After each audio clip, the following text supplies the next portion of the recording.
Hi, and welcome to another episode of Hot Takes with me, the Silver Fox. We all know the Tories are in deep trouble. They're going to lose the next election.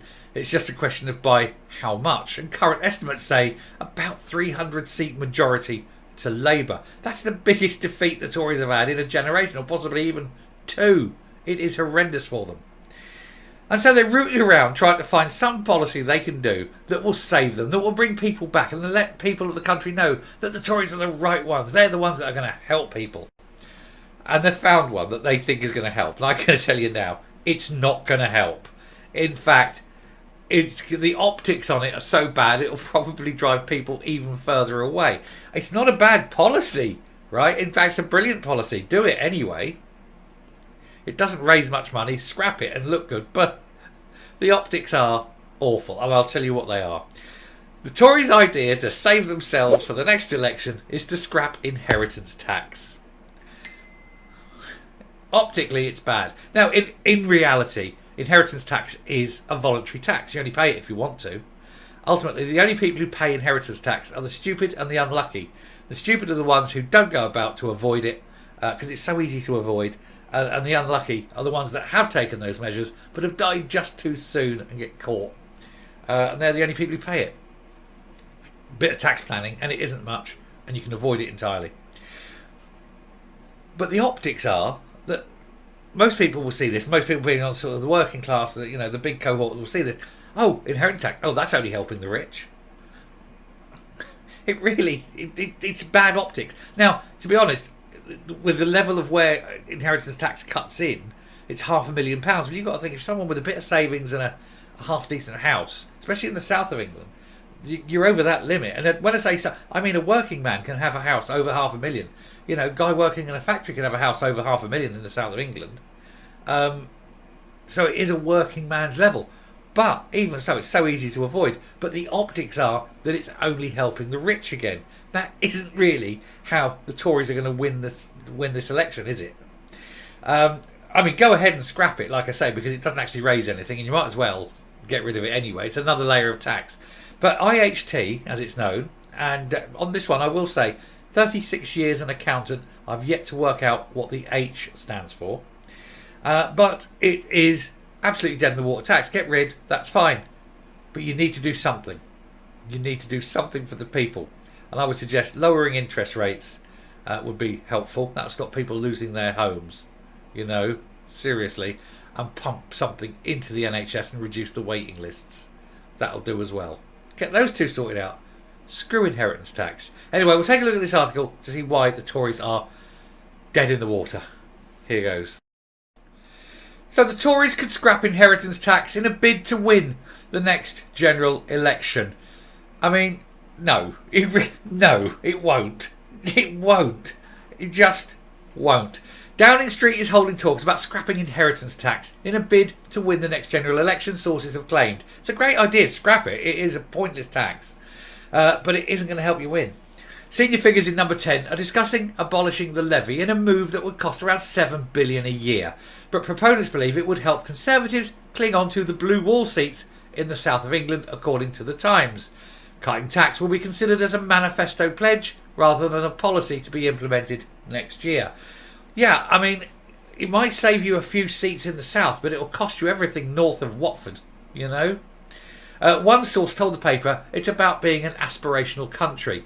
You work hard, play hard and pass on your wealth. It's a live discussion. Well, if that's the case, reduce your income tax. Yeah, reduce VAT. Let's cut taxes. Low taxes. Let's get the money into the hands of the people. Cut interest rates. Let's put money into the hands of the people. Encourage savings.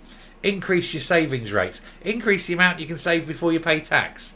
Rather than do what Jeremy Hunt does, which is to cut and de-incentivise. You de-incentivise savings by cutting the interest, cutting the amount that you can earn before you pay tax.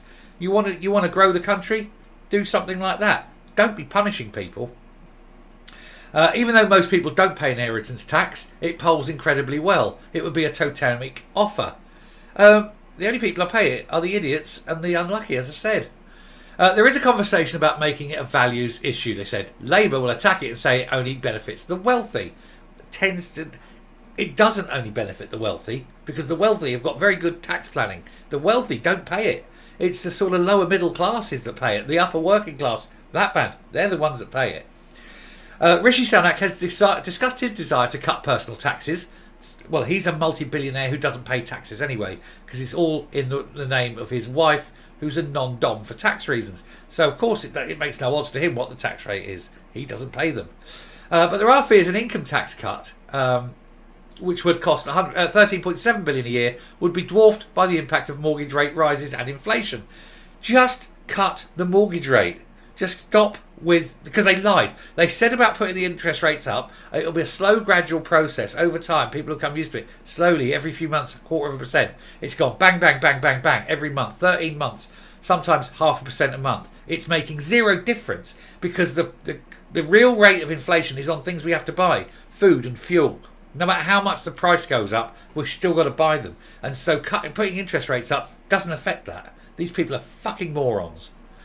Halving inflation by the end of the year is one of the 5 key ambitions for the Prime Minister's leadership.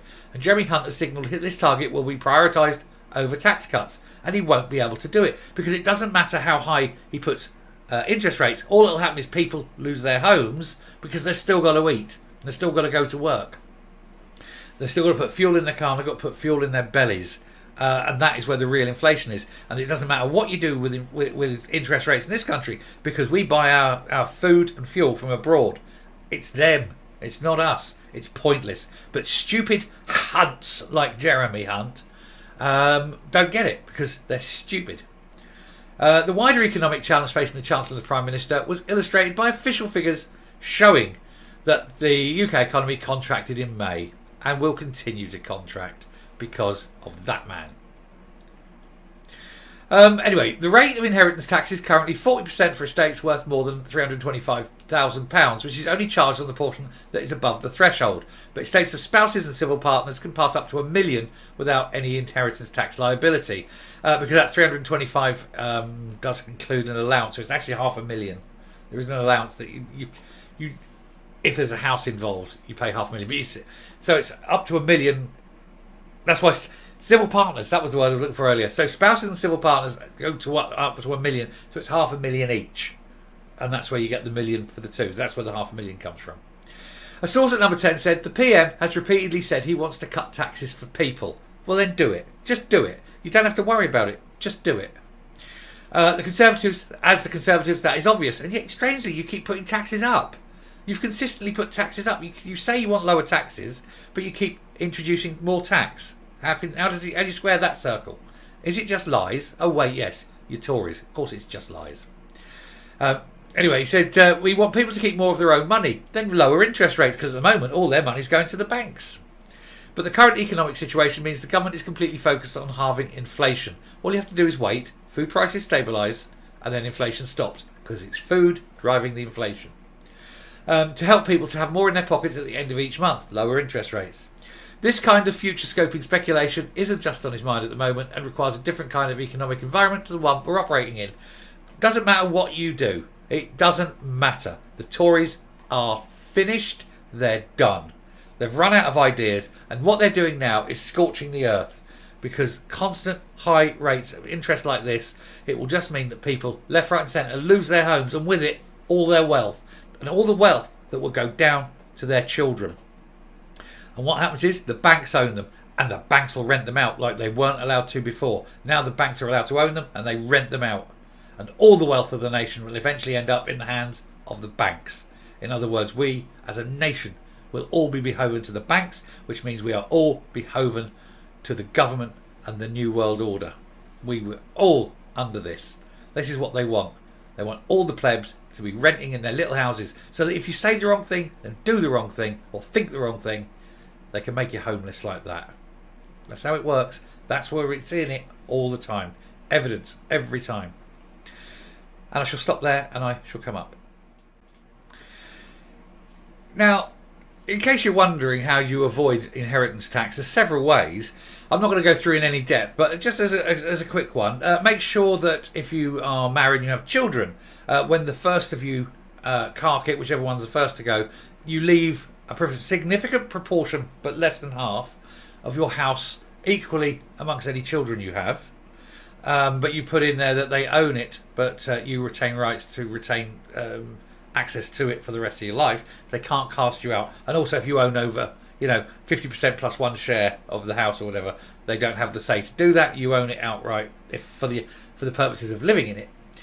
Number one. But that means that their ownership of that house then goes to them. And as long as your spouse lasts another 7 years, anything they've got from that first death is then tax-free. Secondly, you can gift. So if you give people money, you can give as much money as you want, as often as you want. You're allowed certain allowances per year, which you can gift them straight away, tax-free each year. You can gift on weddings, birthdays, things like that. There's various things. And you just set that up in an account. They're not allowed to touch it, but you put it up and say stocks and shares ISA or something like that, and you gift it in every year. That's all tax-free. You can give any amount of gift tax-free as long as you live 7 years after you've given it. So when you get there, start giving them money and putting more money in as gifts, not allowances, and then hope that you live long enough. Things like that. There are lots of different ways of dealing with it, and you can get rid of a lot of stuff that way. You can make charitable donations. That comes out of the total and reduces your total, so that if there is any inheritance tax afterwards, it's after that gift to charity, not including it. And then the charity also get the extra percentage from income that would have otherwise been paid. So it is actually very efficient to give to charity in your will. There's lots of ways. Speak to your independent advisor, but trust me, don't pay inheritance tax. Let it die. It's worthless to them anyway, and it just slows the whole process down. Just let it go. Let it go. Most countries don't have it now. We just got a hangover from the old days where they don't want, or the government needed. I believe it was brought in for the Napoleonic Wars. I think that was when it came in, and it was like a temporary tax, like income tax. I think that was wasn't that brought in for the Napoleonic Wars, something like that. It was a temporary measure. Me arse. Anyway, I shall round off there. Thank you very much for listening. If you like what you see and hear on the channel, do please hit that subscribe button, ring the bell, leave a like, leave a comment, please share the video, and remember, it's your money. And don't worry. Nothing that they can do will save the Tories now. Honestly, saving babies, nothing. And I shall finish. Thank you very much for watching. Bye.